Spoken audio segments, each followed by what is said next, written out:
Hello everyone. उम्मीद करती हूँ आप सब ठीक होंगे। तो स्वागत है आपको नेहा के अल्फाज चैनल पे। तो बिना देरी की स्टोरी की शुरुआत करते हैं। ये मेरी स्टोरी है मांझा तेरा मेरा। पिछले एपिसोड में हमने सुना था कि कैसे जिज्ञासा थी ना, वो जीविका को 30 मिनट के अंदर ही घर बुलाती है। और जब जीविका आ जाती है, जिज्ञासा उसे बोलती है कि फ्रेश होकर डिनर करके सो जाना, मुझे नींद आ रही है। जीविका उसे मनाने की बहुत कोशिश करती है, बट जिज्ञासा उसकी एक नहीं सुनती है और वो जीविका को वॉशरूम में धक्का देते हुए बोलती है फ्रेश होकर डिनर कर लेना। और वो अपनी तरफ की लाइट्स ऑफ करके बेड पे लेट जाती है। उधर दूसरी तरफ देखती है, साक्षी थी ना, नैना को मनाने की बहुत कोशिश करती है कि उसे सच्चाई बता दे कि उसके साथ क्या हुआ है, लेकिन नैना उसे कुछ भी नहीं बता रही होती है। साक्षी नैना को भरोसा दिलाते हुए बोलती है, नैना तुम मुझ पे भरोसा कर सकती हो, सिर्फ एक बार मौका दे दो। उसे बहुत समझाने के बाद साक्षी नैना के इतने क्लोज चली जाती है ना, जिसकी कल्पना नैना ने अभी तक नहीं किया था और उसे रोकती भी नहीं है। साक्षी नैना के होठों पे अपने होठ रखी हुई थी। ना नैना पीछे हट रही थी, ना साक्षी।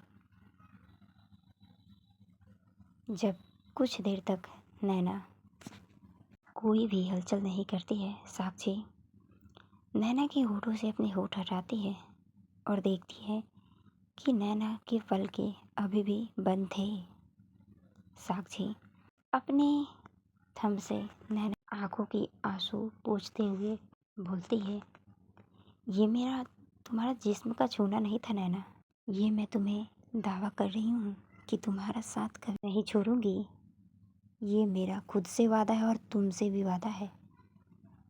ये एहसास जो मैंने तुम्हें अभी दिया है ना, वो एहसास तुम्हारे ज़िंदगी में हमेशा रहेगी, क्योंकि मैं तुम्हारा पूरी ज़िंदगी भरोसा बन के रहूँगी और तुम्हारा साथ निभाऊंगी।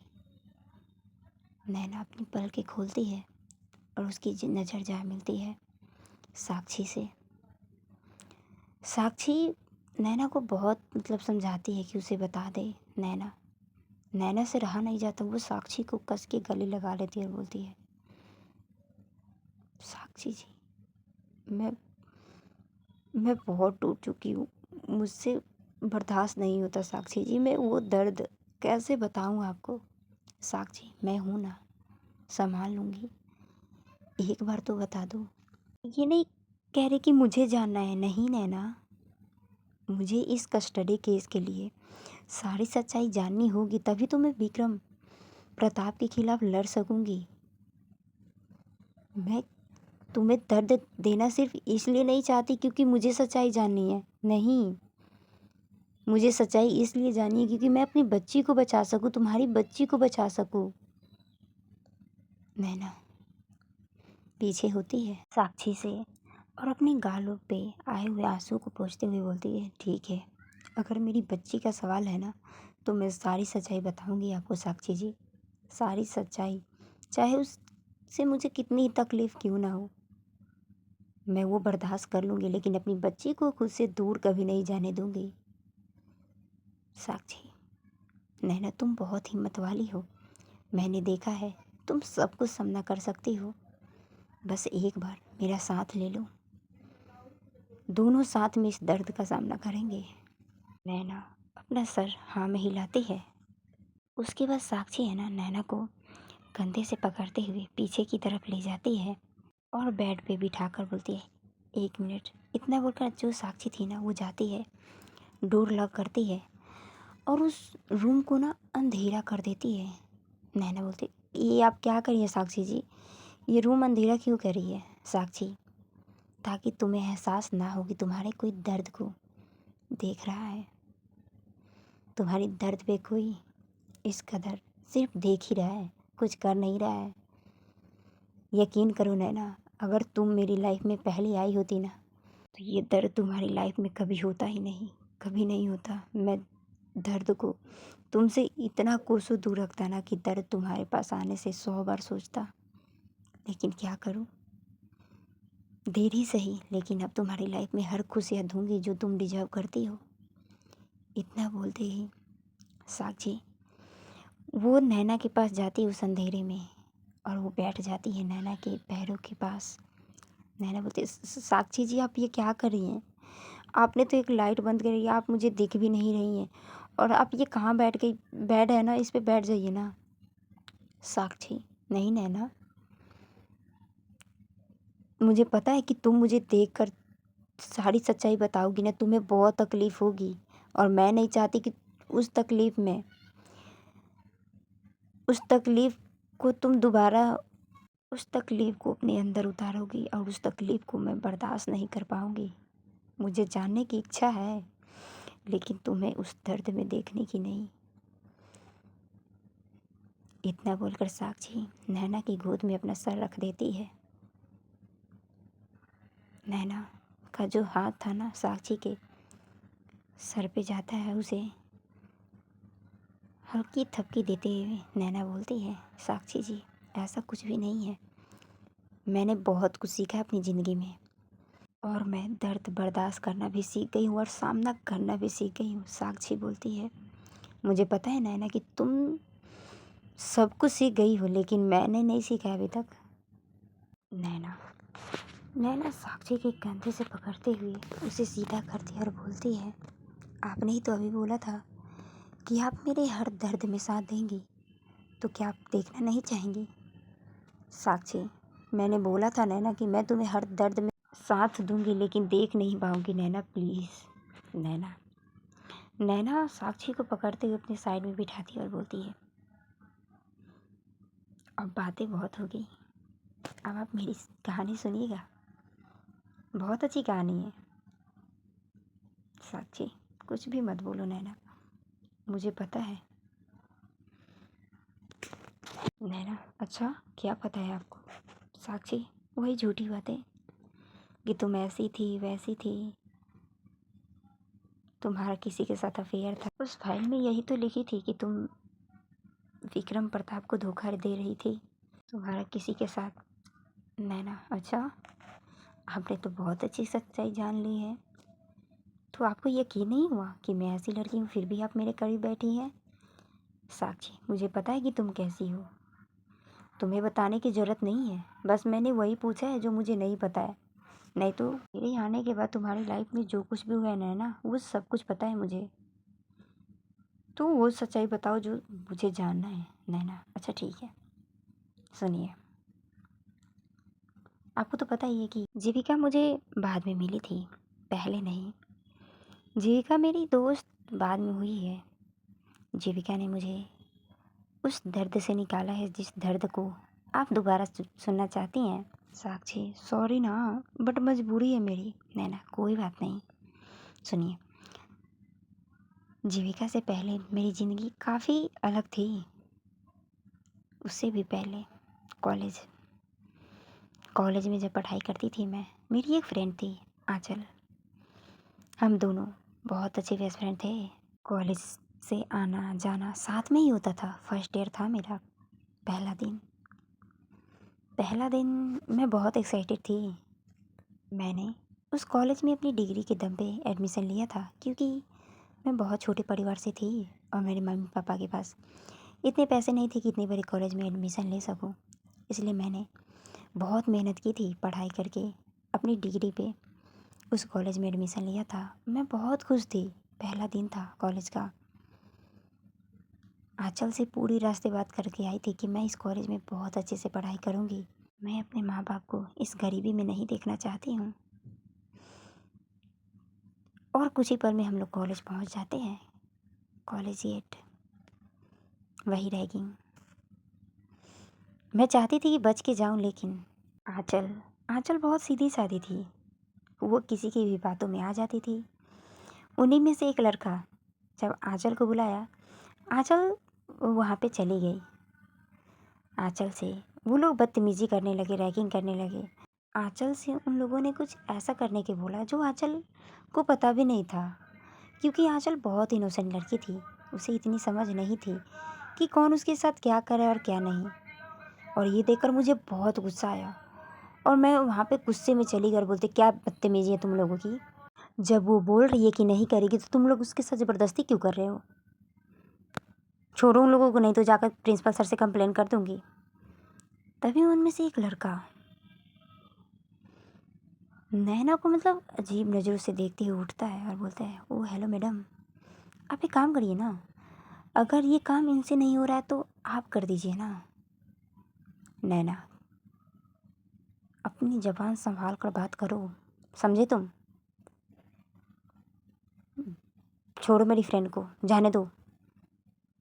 लड़का, अच्छा लगता है कि तुम लोगों का कॉलेज का पहला दिन है, इसीलिए पता नहीं है कि हम सबका रुतबा क्या है। नैना, मुझे उससे कोई फ़र्क नहीं पड़ता कि तुम लोगों का रुतबा क्या है और क्या नहीं, वो तो देखकर पता ही चल रहा है कि तुम किस किस्म के घटिया इंसान हो सब। वो लड़का गुस्से में आ जाता है और बोलता है, तुम बहुत बोल रही हो, जितना बोला है ना तुम्हारी फ्रेंड को करने दो, नहीं तो तुम्हें उसके बदले वो काम करने पड़ेगा जो मैंने उसे बोला है। नैना, ज़बरदस्ती है क्या? हम अभी प्रिंसिपल ऑफिस जाएंगे और तुम्हारा कंप्लेन कर देंगे। वो लड़का हंसते हुए बोलता है, कंप्लेन, वो भी प्रिंसिपल से? जाओ जाओ, कितने प्रिंसिपल आए और गए हम लोगों की वजह से, ये प्रिंसिपल कुछ नहीं कर पाएगा। अब कोई बहस नहीं चलेगी, जितना बोला है वो होगा। वो लड़की, तू करेगी या नहीं करेगी काम, बोल जल्दी। वो लड़का आंचल की तरफ देखते हुए बोलता है, आंचल बोलता है, भैया प्लीज़ मुझसे नहीं होगा, मुझे नहीं आता ये करने, प्लीज़। लड़का है ना, वो हंसते हुए बोलता है, कितनी बेवकूफ़ है, कॉलेज पहुंच चुकी है और तुझे ये पता नहीं है, ये तुझे करने नहीं आता, पागल समझती है क्या? अब चल, हम टाइम स्टार्ट करते हैं। और सबसे पहली बात, ये पकड़ फूल अपने हाथों में, और वो जो लड़का दिख रहा है कोने में खड़ा, साइड में पीछे करके घुमा हुआ कॉल पे बात कर रहा है, उस लड़के के पास जाना है और तुझे उस लड़के को ये फूल देना है और उसे बोलना है कि मैं आपको बहुत पसंद करती हूँ, क्या आप मेरे बॉयफ्रेंड बनोगे? आंचल, प्लीज़ भैया ऐसा मत कराइए ना, वो मुझे बहुत सुनाएंगे, उनको तो पता भी नहीं है कि मैं कौन हूँ और कौन नहीं, प्लीज़ भैया ऐसा मत करिए ना। वो लड़का बोलता है, मुझे कुछ भी नहीं सुनना और जल्दी करो, मेरे पास टाइम नहीं है फालतू की, बहुत सारी लाइन लगेगी अभी, तो जल्दी से करके निकलो। नैना, ऐसा क्यों कर रहे हो तुम, क्या मिलेगा ये सब करके, अगर वो लड़का गुस्सा हो गया तो? वो लड़का बोलता है, मुझे उससे कोई फ़र्क नहीं पड़ता, मैंने जितना बोला है उतना करो, जाओ उस लड़के को गुलाब देकर आओ, तभी तुम यहाँ से एंट्री कर सकते हो अंदर कॉलेज में, नहीं तो नहीं मिलेगी एंट्री। नैना, ये बहुत गलत है, तुम बहुत पछताओगी इसके लिए। लड़का, ये रॉकी पछताएगा? कभी नहीं, जितना बोला है ना उतना कर। एक काम करना, तेरी ये फ्रेंड से नहीं होता ना तो तू कर ले, लेकिन करना तो पड़ेगा किसी एक को, तभी तुम दोनों की एंट्री मिलेगी, नहीं तो नहीं मिलेगी। नैना आंचल की तरफ देखती है जो अपना फेस नीचे किए हुए बिल्कुल उदासी हो गई थी। नैना आंचल को देखती है और बोलती है, चल क्या तू ये कर पाएगी? आंचल अपना सर ना में हिलाती है और बोलती है, नैना तुझे पता है ना मुझे कितना डर लगता है लड़कों से, और ये देख ना भैया क्या बोल रहे हैं कि मैं उनको जाकर ऐसा बोलूँ, अगर भैया ने मार दिया तो?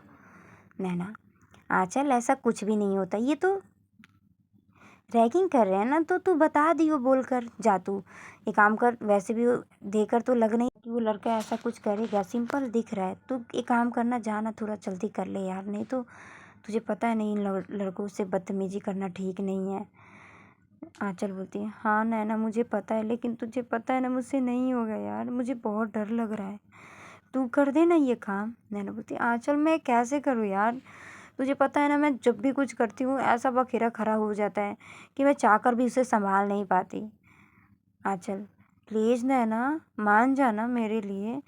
नैना, आंचल तू मुझे फंसा रही है, तुझे याद नहीं है स्कूल का दिन, कैसे मैं उस लड़के के साथ फंसी थी यार। आंचल, पर वो बात अलग थी ना, ये तो कॉलेज ही तो चलता है यार, ऐसा नहीं होगा कुछ। तो जो आंचल है ना बार बार नैना को बोलती है तो नैना मान जाती है और उस फूल को लेकर उस लड़के की तरफ जाने लगती है। इधर जितने भी लड़के थे ना रैगिंग कर रहे थे वो हंसने लगते हैं और बोलते हैं, अब पता चलेगा इसको कि असली रैगिंग होती क्या है, किससे पंगा लेने जा रही है ये। और इधर आंचल साइड में खड़ी सारी बातें सुन तो रही थी लेकिन कुछ कह नहीं पा रही थी, क्योंकि उसे पता था कि ये लड़के उनसे ये काम करा के ही रहेंगे, इसलिए वो नहीं रोकती है नैना को। इधर नैना वो बढ़ते हुए चली जाती है उस लड़के के पास जो लड़का कॉल पे बात कर रहा होता है। नैना, उसे बहुत डर भी लग रहा होता है कि कोई बखेरा खड़ा ना हो जाए, बट फिर भी वो बहुत हिम्मत करके उस लड़के को बोलती एक्सक्यूज मी। तो वो लड़का है ना कॉल पे बात कर रहा होता है, और जैसे ही नैना की आवाज़ सुनता है ना वो तो पीछे मुड़ता है, और जैसे ही पीछे मुड़ता है ना उसकी नज़र थी ना नैना पे ठहर सी जाती है। वो कुछ पल के लिए निःशब्द हो जाता है नैना की खूबसूरती में। वो इस कदर नैना को देख रहा होता है ना कि वो भाई ऐसी लड़की वो पहली बार देखा है, ऐसे देख रहा होता है वो। नैना बोलती मैं ऐसे बोलते हुए वो अपने गुलाब को फूल जो लिया था हाथ में उसे आगे करती है और बोलती है मैं आपको बहुत बहुत पसंद करती हूँ, क्या आप मेरे बॉयफ्रेंड बनोगे?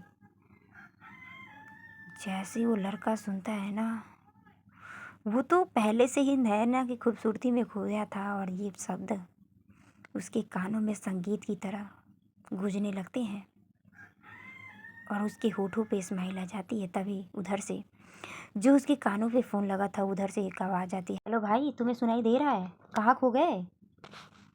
वो लड़का बोलता है अच्छा रुक मैं 1 मिनट बाद कॉल करता हूँ तुझसे। इतना बोलकर कॉल कट करके जेब में फ़ोन रखते हुए नैना से बोलता है क्या बोला तुमने? नैना, मैंने वो लड़के ना आपसे बोलने के लिए बोला था कि मैं ऐसा करके आपके पास आकर बोलूं, और कुछ नहीं, आई एम सॉरी। इतना बोलकर नैना वहाँ से भाग जाती है और वो लड़का नैना को देखते ही रह जाता है। वो लड़का भागती हुई नैना को देखते हुए उसके होठों पे स्माइल और बोलता है इंटरेस्टिंग, तुम मुझे पसंद आई, आज से तुम मेरी हुई, बहुत मज़ा आएगा। भले ही ये रैगिंग था लेकिन तुम मेरे लिए अब मेरी ज़िंदगी हो और मैं तुम्हें अपना बना के रहूँगा। परजेंट, नैना बोलती है वहीं से मेरी ज़िंदगी की बर्बादी शुरू हुई थी, वही मैंने गलती की थी साक्षी जी। वो लड़का कोई और नहीं विक्रम प्रताप ही था जिससे मैंने पहले ही दिन पंगा ले लिया था। इतना बोलकर नैना की आंखों में आंसू दोबारा लगातार बहने लगते हैं। साक्षी नैना के हाथों पे हाथ रखती है और बोलती है आगे क्या हुआ? नैना बोलती है आगे पास्ट।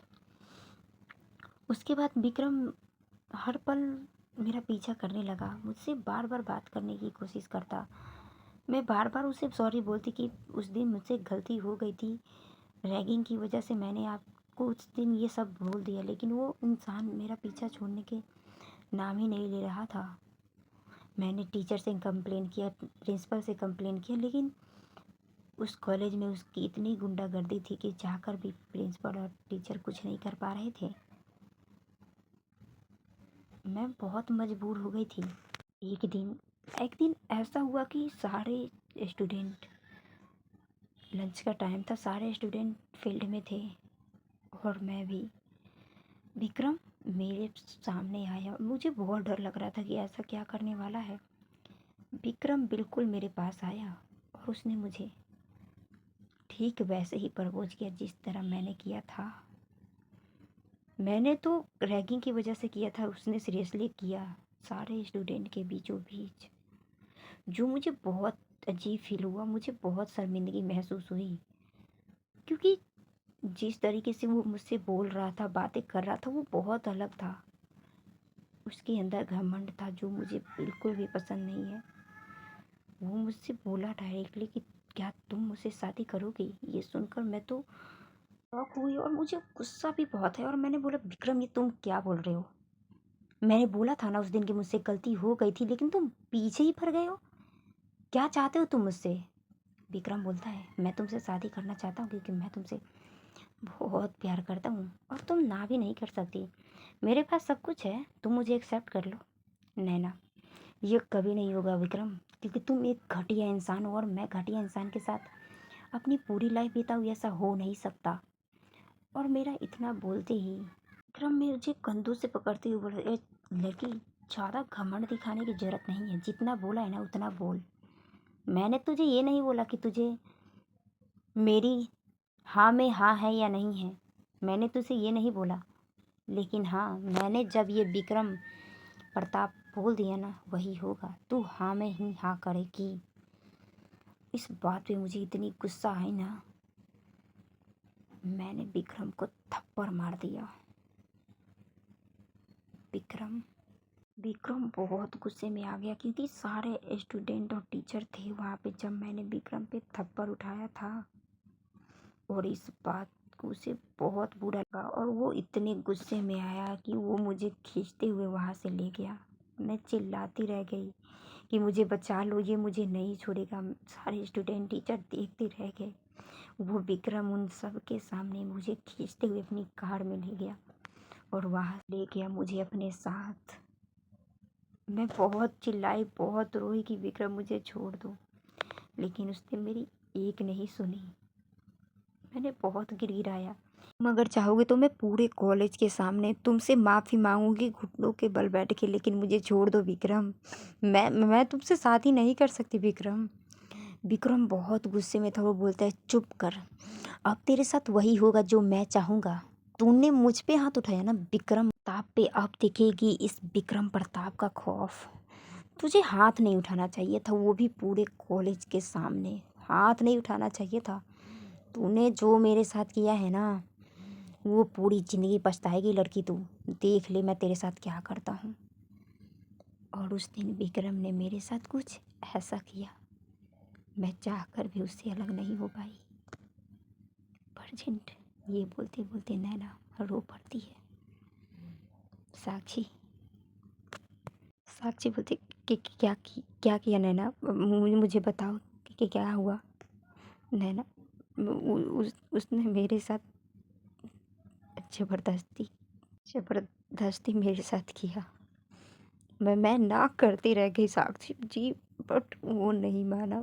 उसने सारी मनमानी मेरे साथ की, जिसके लिए मैं अभी तैयार भी नहीं थी।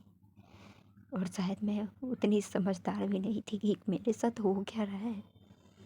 मैं बहुत चिल्लाई, बहुत तड़पी, बहुत समझाया, बहुत गिड़गिड़ाई, लेकिन उसने मेरी एक नहीं सुनी और उसने अपनी मनमानी कर दी।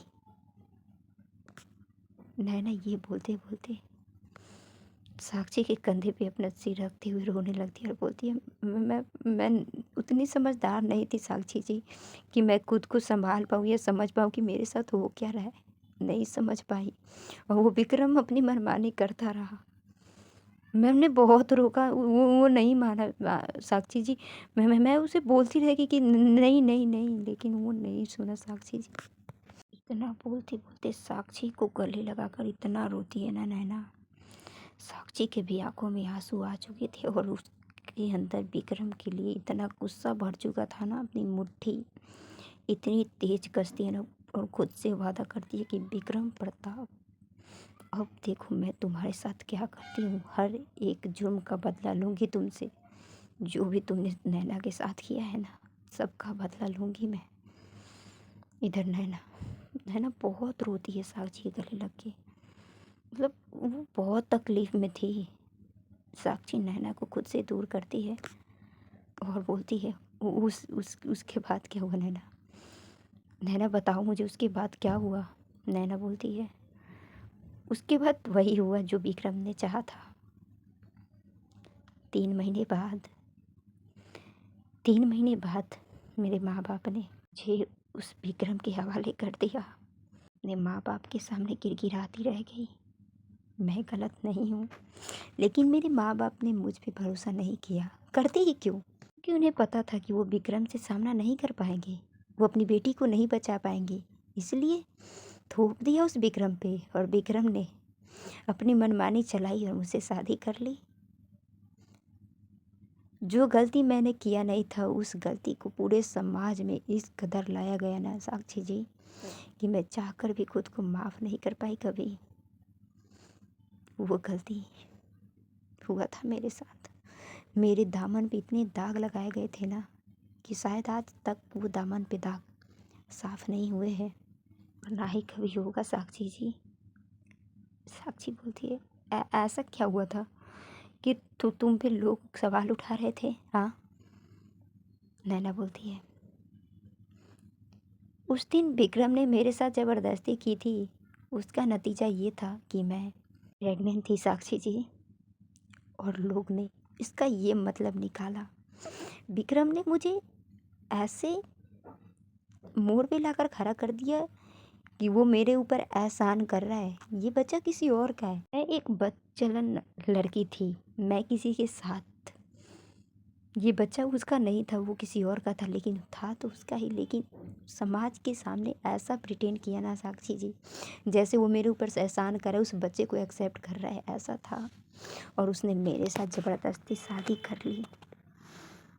शादी के बाद मैंने खुद को बहुत समझाया कि नैना जो कुछ भी हुआ भूल जा। तेरे तू अपने बच्चे के लिए इस आदमी को एक्सेप्ट कर ले। मेरे माँ बाप ने भी मुझे बहुत समझाया कि हम लोग विक्रम से नहीं लड़ सकते बेटा, और तूने गलती भी तो की है, पता नहीं किसका बच्चा, फिर भी वो कितना अच्छा इंसान है कि तुझे एक्सेप्ट कर रहा है।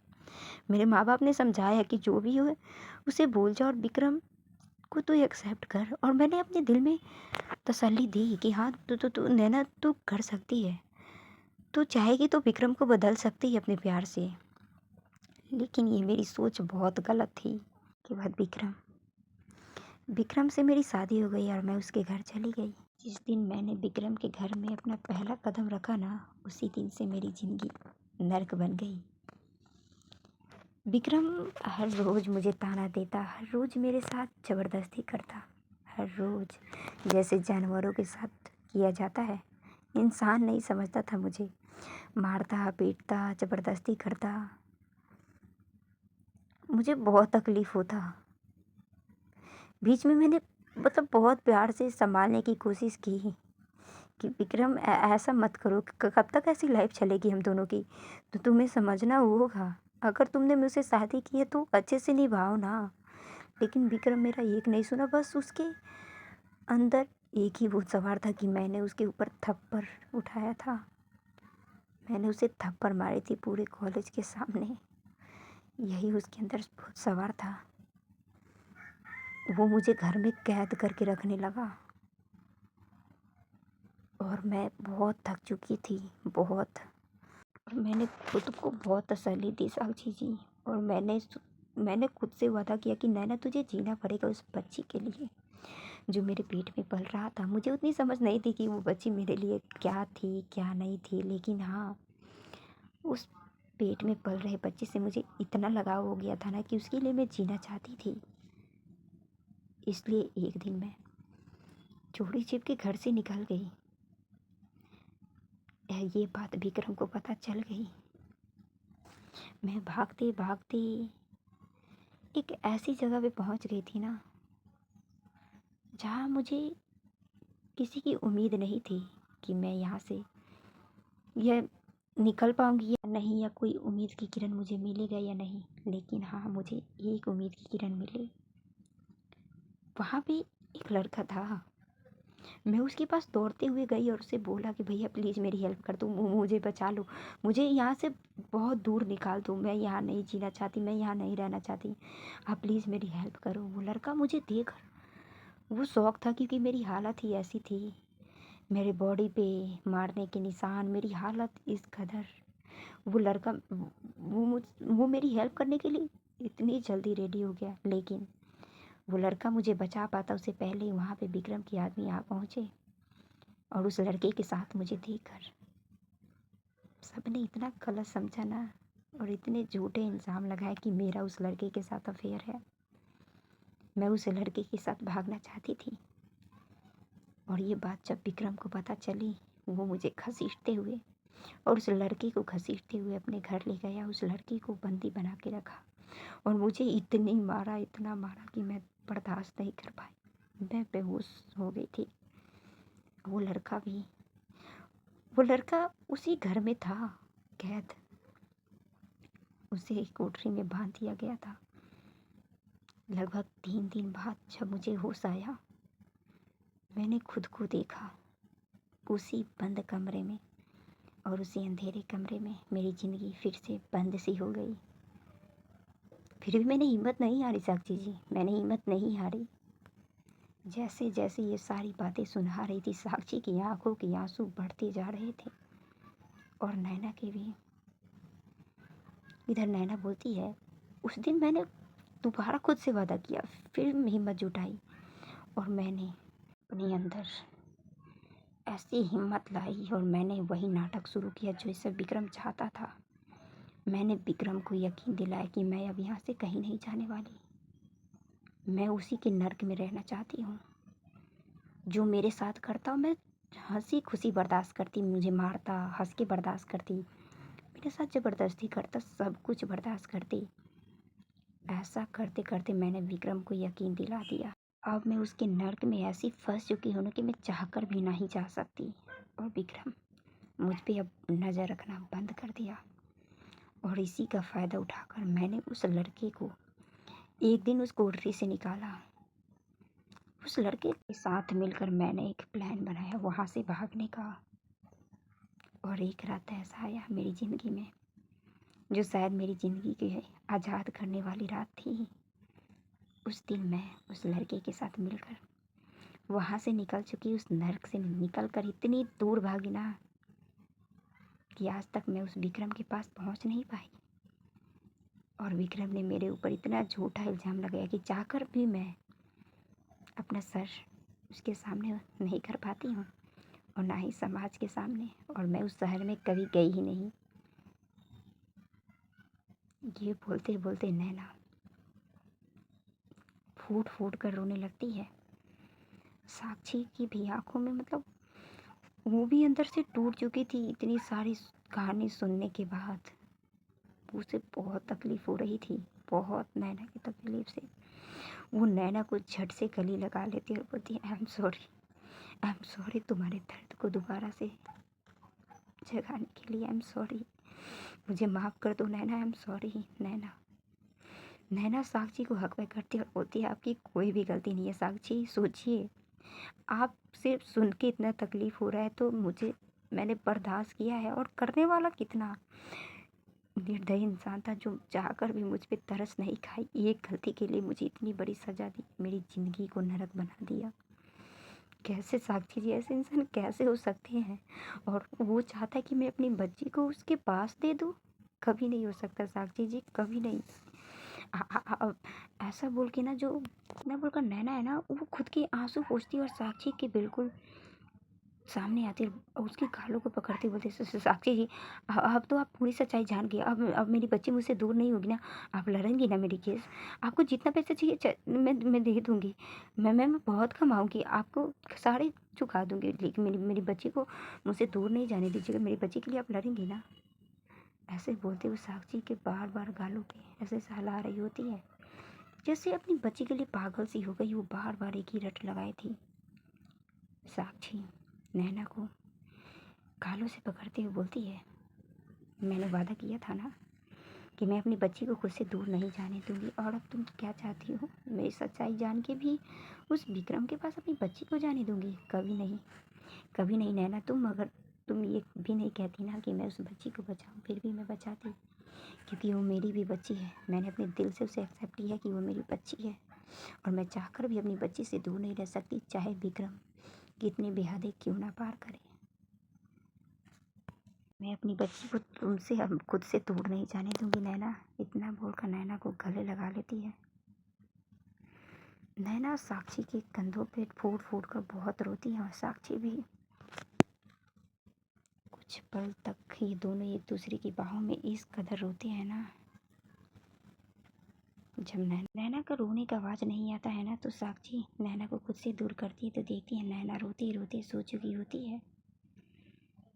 साक्षी नैना को पकड़े हुए ही बेड पर लिटाती है और उसके साथ में ही लेट जाती है।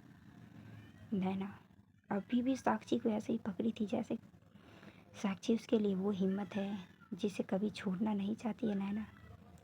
साक्षी उसे लिए हुए लेट जाती है, अपने हाथों को ले जाती है नैना के सर पे और फेरती हुई बोलती है बहुत तकलीफ़ झेला है ना तुमने, अब उस तकलीफ़ को कभी तुम्हारे पास आने नहीं दूंगी नैना, कभी नहीं।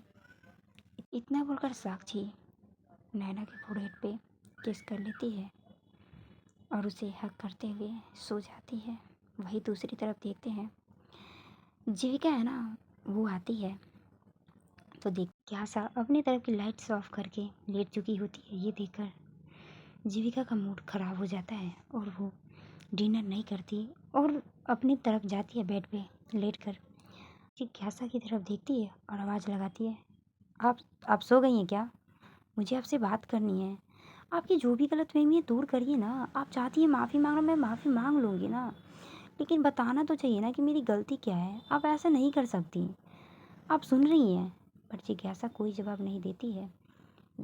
जीविका जिज्ञासा के बिल्कुल करीब जाती है और उसे कंधे से हिलाने लगती है। आप सुन रही हैं? मुझे आपसे बात करनी है। आपकी जो भी मेरी गलती, एक ही तो गलती की यार, इतना बड़ा रिएक्शन क्या देने की ज़रूरत है? हो गई ना गलती, माफ़ कर दीजिए ना, ऐसा तो मत उठाया करिए। मुझे अच्छा नहीं लगता। आपको भी पता है कि मैं आपसे बहुत प्यार करती हूँ, आप ऐसा क्यों रिएक्ट कर रही हैं? सुन रही हैं आप? ऐसा बोल भी क्या है ना, जिज्ञासा को मतलब उठाने लगती है और उसकी तरफ भी लाइट्स ऑन कर देती है। ये देखकर जिज्ञासा फटाक से उठती है और गुस्से में बोलती, क्या बदतमीजी है? मैंने बोला ना कि तुमसे मुझे कोई बात नहीं करनी है। तुम्हें समझ में नहीं आती? छोटी बच्ची हो क्या? बार बार तुम्हें समझाना पड़ेगा कि मुझे नहीं बात करनी है तुमसे, तो नहीं करनी है। समझती नहीं हो? क्या समझती हो अपने आप को? तो आज के लिए इतना ही, बाकी मिलते हैं इसके नेक्स्ट पार्ट में। उम्मीद करते हैं स्टोरी पसंद आएगी। Tata bye bye.